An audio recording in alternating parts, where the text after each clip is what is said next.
Hi folks, Ben here, and just doing a video, first video today, showing you the micro arcade machine that I've built up, and just go ahead and flick it on. First thing, totally excuse the old shaky cam work. This is on my phone. I've not done a video before, never done it, never posted up to YouTube, but few guys that I watch online, shout out to Shundy12, hi mate, and he in particular, I've kept in contact with him, watching his videos. He's been brilliant, big influence, and it's just great watching these videos because they help you out learning tips and tricks, what to do, what to avoid, and just take your own thing from it. And he posted up, oh, it'd be great to see a video of your machine and stuff, so I thought I'd do it. As I say, totally wonky camera work, it's too dark and all that sort of stuff, but I've never done it before, so just thought I'd show you for all it's worth. So just going through Retrocade build. I'm not going to dwell on all this because it's all out there. This is just my setup. Okay, games for example, and you go down and stuff. All screenshots and stuff like that. Pick my favourite at the moment, which is Pac-Man.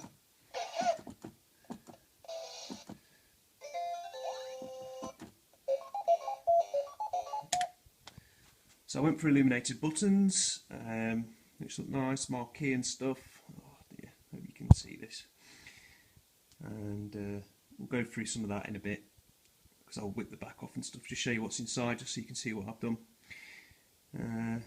Good old Pac-Man. And then to exit, you do the 2-player, 1-player, back out, back in again, stuff like that. I did add a coin button on the front,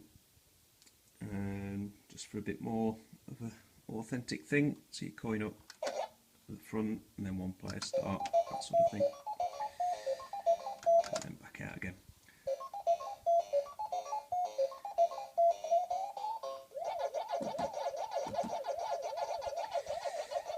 Right, so I'll pause it there and then put it up on the workbench and then take the back off and stuff, show you what I've done inside. So be back in a minute. Okay, so here it is on the on my desk, and get a bit more idea of the graphics. It's not so dark, obviously, which is great. Lovely graphics kit. I got that from Rockstar Print, the vinyl, and went to town on it, did the whole thing. And really easy to use actually.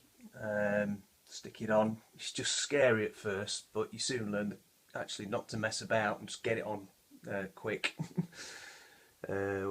Just trying to get no air bubbles in and stuff, which actually went really well. Trying to get it lined up and stuff, and then you just trim around the edge with a sharp blade, and it's really easy, and it just makes a nice neat finish and stuff. And same with the marquee, it's all from Rockstar Print, all the graphics, good price. Very reasonable, and just gives it that nice finished look. Kit itself is 12mm MDF. That was from Richard's Bartop arcades. This is the micro arcade kit because I haven't got much room, so it just comes as a flat pack kit, and then you start building it up yourself, which is great. Really good kit, thoroughly recommend them. They're quick delivery and real good quality. Everything's there, everything's. And then you kind of left, you know, to your own devices to what you want to do. So this is the back. Again, I put graphics on it, and power switch, which I'll go through. So you can just use a normal like kettle lead, and then there's an on-off switch on the back. So if I just try and get the back down, so you can see what's going off in there. Which the light probably isn't brilliant, but there you go. So that's what's inside. So the power lead is wired up, but I've used the what do you call it, clips, so I can just pull them off if I want to take the back away completely. Just unclip 3 wires, and then the back comes away. I wanted access, and always a trouble it seems with these Bartop kits is access to them, because I don't want the screw holes on the outside and screws to be showing. I just want it completely flat, professional finish. So what do you do? So short of unscrewing stuff and ease of access, what I actually ended up doing was using cupboard magnets, gone from Screwfix. I'll try and zoom in a bit. As you can see there, it's for cupboards, and it just holds doors shut, I guess, but there's one there. There you go, you can see that one a bit better, and then obviously the metal bits you just screw onto the back door. And there's the same for the bottom as well. You can't really see because of the light, but in there's 2 magnets for the base. So now the back's just unclipped. You could unclip the base just to get inside and do if you needed to work on the joystick or anything like that. So there's total access. Take the bottom off, take the back off, but just magnet. But these were the better magnets. They're about £3.50 from Screwfix, but they're not the cheapest ones. You can get a pack of 10 for about £1, but you know, you want the good quality strong magnets so it holds it on properly. You don't want it sliding about or dropping off. So it's worth £3.50 per magnet from Screwfix.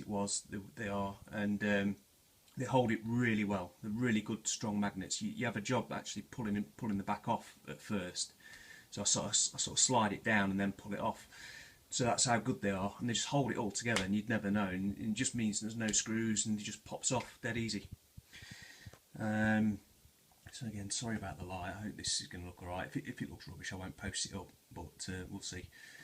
So it's Raspberry Pi, Pi 3, all sounds a pound, running Retrocade, absolutely brilliant. The monitor I got was a little 10.1 inch monitor from Amazon. The beauty with it is proportion wise it fits the size of this micro cap. But 10.1 doesn't sound very big, and of course it's not, but I wanted it to be in proportion, and also I wanted 4:3 aspect ratio for these old retro games. So I didn't want a widescreen. I've got a widescreen 15-inch thing or 12-inch that would have fitted in, but you just end up with the black bars down the side of the screen and stuff. So I wanted 4:3 aspect ratio. This was a good deal on Amazon because it was sent back. The bezel around the edge had a scratch on it, so I got it for a real good price. And of course, because it's in the machine, you don't see the bezel anyway, so that wasn't a problem to me. So picked it up nice and cheap. And another great thing about this, it's actually for, I think it's for CCTV stuff, but it's got every kind of input going. It's got HDMI, VGA, and then some CCTV thing. But it's also got speakers built in. So obviously with all these Bartop kits and stuff, and any arcade build, space is a premium. So to have speakers built in was brilliant. I hoped, because you never know what they're going to sound like. I was well prepared for it to sound absolutely awful, but it doesn't. They sound great. The make of this is Yo-Yo. I mean, they're always makes you've never heard of and what have you. You're not going to get many Samsung little things, but Yo-Yo is the make. It's absolutely brilliant. The controls are on the bottom as well, so they don't interfere with the bezel. There's a very strong blue power light, which I've just blanked off with a bit of insulation tape. I don't think it would have even shone through, but I just blacked it off because I saw some other reviews where they said, oh, it was the light's really bright, the standby light on the front, which is always on, a blue light. So I just put a bit of insulation tape over, and you don't see it. But the monitor I'm really pleased with, and I mounted it on a piece of MDF bracket, usual thing going across, and I thought, yeah, I can mount the Pi and the iPac 2 for the controls and the buttons. Absolutely brilliant. These are great things, and again, they're not expensive. Obviously I had good fun wiring it all in, but that's all part of the fun really. Loads of wires, but I tried to keep them all tidy. Again, you can't really see inside, but that's no biggie. There's loads of videos showing you how to do all that sort of stuff, and I've just tried to keep it all tidy, because you've got to, because you ain't got much room. And then a 2-bar power thing from Wilko's, kept a bit of flex, just rolls up when you put the lid back up. Power for the Pi, power for the monitor, and that's all I've needed. Initially I thought I might need a 4-bar in there, which I was a bit, I mean I could have got one in, but given there's no plug now needed for speakers, and the lights, I tested it out. I've got LED lights for the marquee, just plain white LED, buying really cheap off eBay, about £5, and they run off USB. And I thought it might drain the power for the Pi really badly and cause issues, but it hasn't. So I've even got away with that. So I've got the LED lights for the marquee plugged into the Pi, and then I've got a wireless receiver for my keyboard. The iPack is plugged in to the Pi as well, and the fourth one, there's four, I think. No, there isn't, three. I think that was it. So yeah. So that's that really. That's what's inside. It all buttons up nicely. It's nice and cool because you've got these holes in the back. The Pi sits nicely there to let the. I have no issues with cooling. The other thing was the power supply for the Pi. I tried various ones. This is an official Pi one, and when I tried the others, the voltage just were dropping and it was getting the power signal. So that's the other thing I found was the power pack for the Pi. If you get an official one, you just have no problems. It's all about the voltage. You know, these cheaper ones they throw out between 1 and 2 volts or whatever, and the Pi one is 2.5 volts, and it's just good quality. And I've just never had any heating or power issues with it since I put it in and used it. The other, how you put the cabinets together is with these what I call biscuit things, which Rich's Arcades don't supply. He leaves you to do it how you want, but watching his things, he recommended them. Absolutely brilliant. You just put them wherever you want, and then you can angle your monitor and stuff. There's one down in there, and then the marquee behind here. It's all good. You just get a pack of them from B&Q. These biscuit things. 2 screws go in that way. 1 screw goes in that way. These ones, obviously, because the base is just a magnet, held on with magnets. I've not put the lower, the 2 screws are in there just to make sure the base doesn't come up any. Because obviously the magnets are in the middle, so you get a bit of a seesaw. So they just keep the base straight. But everywhere it's just using those biscuits. And the top tip for those was to get one of these bad boys, which looks a bit ridiculous because it's just a massive long screwdriver, Posi 2. Got it from Tool Station for £5, but that has been absolutely brilliant for building the cab, because these biscuit things are great, but you've got to get in and screw them up, and this extra long screwdriver just gives you that ability to narrow the angles down, if you like, where you're screwing in, and it gives you loads of torque. So because you're just screwing straight into the MDF, which isn't hard, but this thing was, when I was putting it all together, was the best £5 I ever spent, because it just means, you know, if you're trying to get in there with a normal size screwdriver, you crunch for space, you've got no room to turn because your hand's knocking against the thing, and it's just, it was a nightmare. So as soon as I did one, I thought I need something, and it just came to me. I thought, yeah, so that extra long screwdriver has been brilliant for putting it all together. So I hope that's alright, just to show you what's inside and stuff. And then I'll spin it round and just show you some finishing touches and stuff which I've picked up off the YouTube and stuff, and so I'll be back in a second.